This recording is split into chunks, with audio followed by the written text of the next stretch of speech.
Good morning guys, welcome to my daily blog channel. তো যাই হোক, আজকে চতুর্থী বলে কথা। যাই হোক, মহাশুভ চতুর্থী সবাইকে। তো সবার আশা করি অনেক অনেক প্ল্যানিং আছে আজকেও। তো চলো আজকের দিনটা স্টার্ট করা যাক। অলরেডি আজকে সকালে আমার সব কাজ হয়ে উঠেছে। জাস্ট তরকারিটা হয়ে গেলে আমার রান্না কমপ্লিট হয়ে যাবে। তো সৌম্য অলরেডি সকালে খেয়েও বেরিয়ে গেছে, আর মাম্মামেরও খাওয়া কমপ্লিট হয়ে গেছে। তো আপাতত আজকে আর তেমন কোনো কাজ নেই।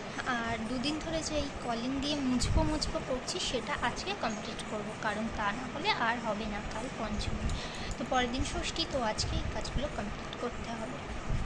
তো চলো আপাতত একটু কাজগুলো কমপ্লিট করে নিই। বিছানাটাও এখন আজকে গোছানো হয়নি, কারণ আগে চলে গেছিলাম রান্নার দিকে।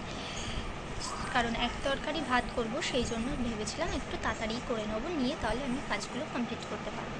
তো তরকারিটা নামানোর পর আমি আপাতত নিজের জন্য একটু খাবার নিয়ে চলে এসেছি, মিউসলি। তো চলো এগুলো খেয়ে নিই, তার মধ্যে খেতে খেতে কিছু কাজ কমপ্লিট হয়ে যাবে ঘরে, আর কিছু কাজ বাকি থাকবে যেগুলো আস্তে আস্তে কমপ্লিট করে নেবো। তো চলো আপাতত কাজগুলো কমপ্লিট করে আসি, তারপর আমি সন্ধ্যাবেলায় চাটাগুলো খেলাম। খেয়ে সব কিছু করে দুপুরবেলা যেহেতু কলিং দিয়ে সব কিছু মুছে রেখেছিলাম, এখন ভাবলাম তাহলে আলমারির শোকেসের ভেতরে জামা কাপড়গুলো একটু গোছাই, কারণ নতুন জামা কাপড়গুলো একটা সাইডে ঠিকভাবে রাখতে হবে।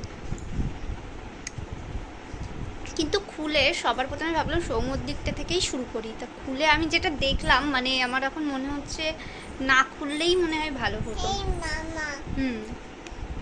মানে মোটামুটি আমার আমার দিক ওখানে গিয়ে বসো, দাঁড়াও দিচ্ছি।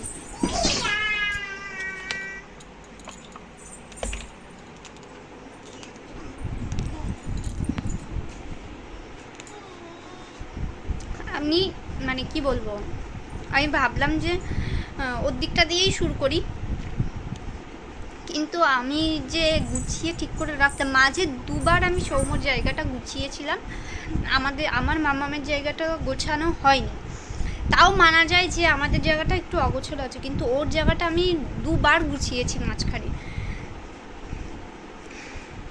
কিন্তু তারপরেও এই অবস্থা দেখছি। মানে মাথাটা না জাস্ট গরম হয়ে যায়। মানে মানে মোটামুটি যেটা নেবে নিয়ে দেখবে, পরীক্ষা করবে, গুটিয়ে মুটিয়ে ওইভাবে ছুঁড়ে ফেলে দেবে। মানে কি বলবো আর, তারাও দেখাচ্ছে জাস্ট কি অবস্থা করে, জাস্ট কি অবস্থা করে রেখেছে। মানে বিরক্তকর একটা, মানে কি বলবো। আমি ভাবলাম শুধু মনে হয় সৌম্যর দিকটাই খারাপ, কিন্তু এখন দেখছি একা ওকে দোষ দিয়ে কোনো লাভ নেই। মাম্মামের দিকটা আমার এদিকে সবই সেমই অবস্থা, বরং আরও খারাপ অবস্থা। যাই হোক, কিন্তু এটা ঠিক যে আমি ওটা দুবার গুছিয়েছি, তারপরেও এতটা খারাপ অবস্থা থাকার কথা নয়।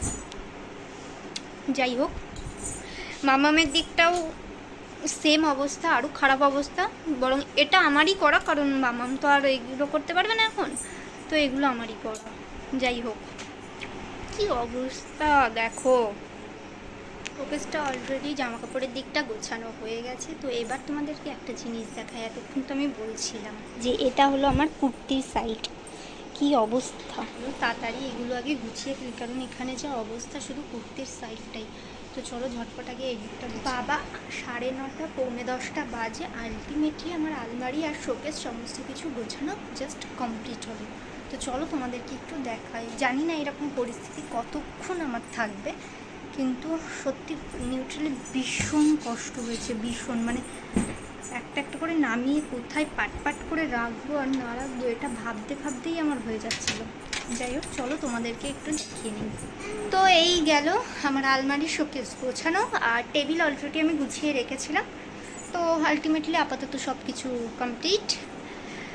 আলটিমেটলি মানে হাঁপ ছেড়ে বাঁচলাম আমি, এরকম অবস্থা যে এত কষ্ট। তার মধ্যে আমি ভাত করলাম, তরকারিও গরম টরম সব কমপ্লিট। তো আপাতত আমার সব কাজ কমপ্লিট হয়ে আছে। আর যেটা আছে সেটা টেডি বিয়ারের দিকটা, মামামের অবশ্যই।